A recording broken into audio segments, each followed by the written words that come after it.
So my talk would be on when my robot failed me. So while the previous speakers on the yesterday robotic session gave a talk on the beneficials and the places where they were able to implement the robot, I'm going to speak on the opposite one. So when my robot failed me.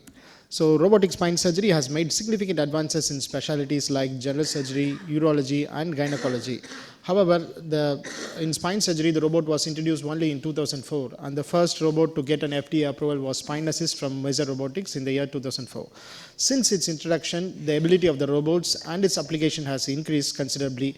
However, they are still far from perfection and has its shortcomings.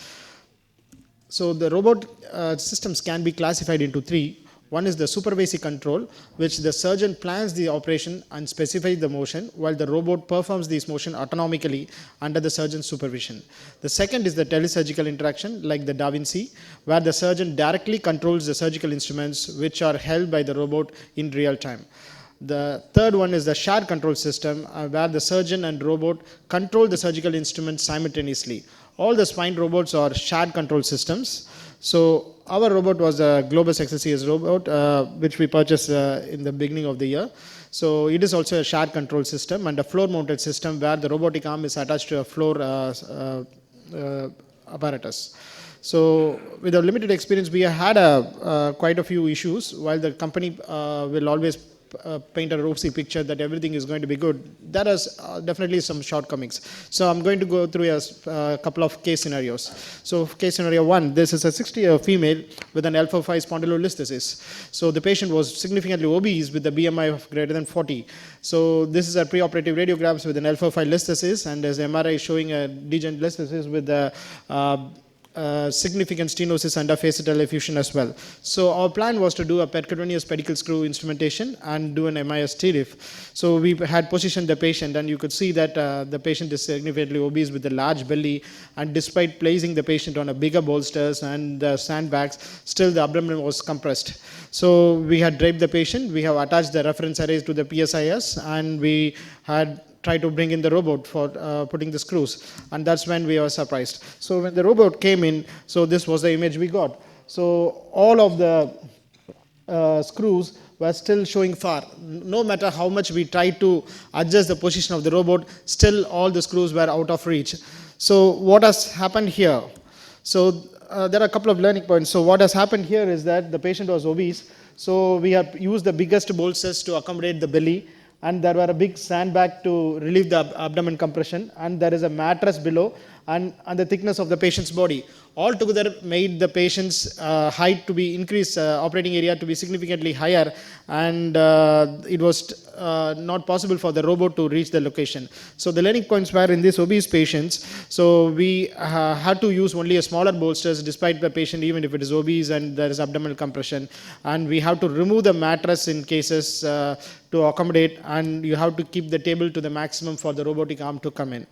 So going on to the next case scenario, this is a 28-year-old female with the L5S1 high-grade listhesis, and according to the SDSG classification, this is type 5. You could see from the X-ray, there is a vertical sacrum indicating that this is an unbalanced pelvis. However, the spine is balanced. So this is a type 5 high-grade listhesis.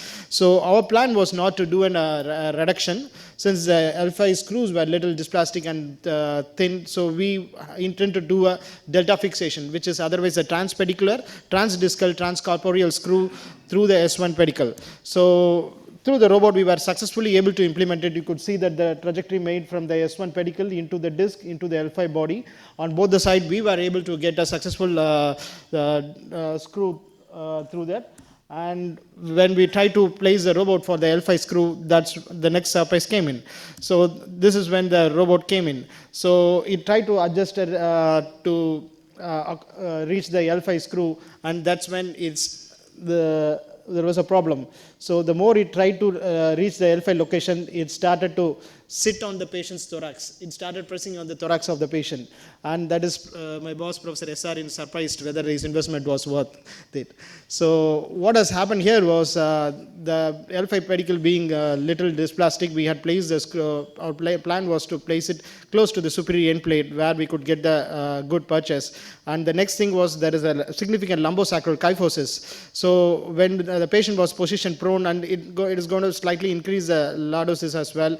And when the robotic arm came in, it started to sit on the thorax, and we were not able to get a good trajectory.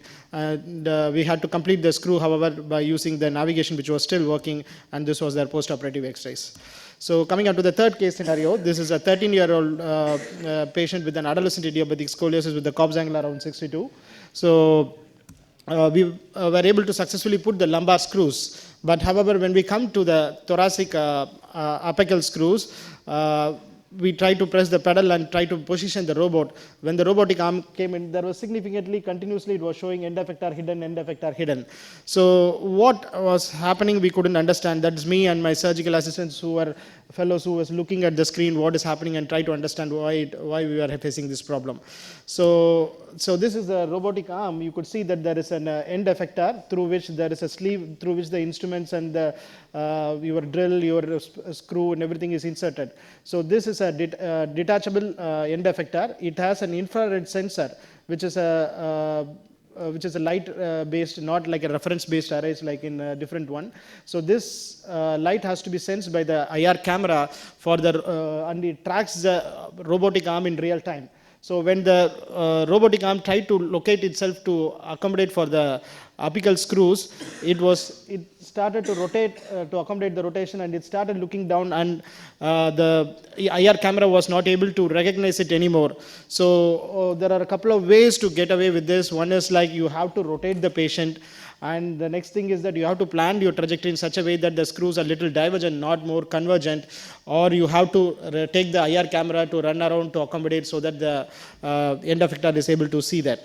So the last case scenario is a 13-year-old boy with a congenital complex cervicothoracic deformity, and you could see that there is from the CT scan there are multiple anomalies here, multiple formation and segmentation anomalies. You couldn't recognize which is where.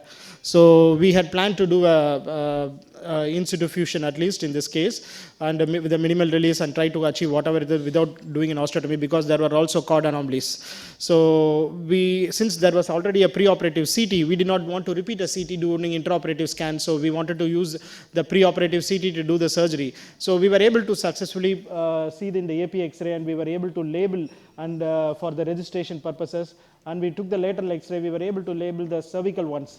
But however, when we came into the thoracic one, nothing was visible, and we were not even able to locate which is T1, T2, T3, and therefore we were not able to register, and the robot was not able to come in. So however, the navigation was working, and we were still able to complete the surgery by using the navigation. To summarize, the robotic spine surgery is a technology in evolution, and shortcomings do exist. At present, the surgeon need to adapt to use the robot, and there is a learning curve to use it efficiently. And so far in our practice, access has been an issue, especially in obese patients, but not an accuracy. We have not had a single case where there has been a problem with accuracy or a neurodeficit. And we had quite a few success with the MIS and cervical pedicle screws especially, and the most importantly, the CV junction surgeries, where we find it was most useful. And with increased use and feedback, the robotic technology will continue to improve. Thank you.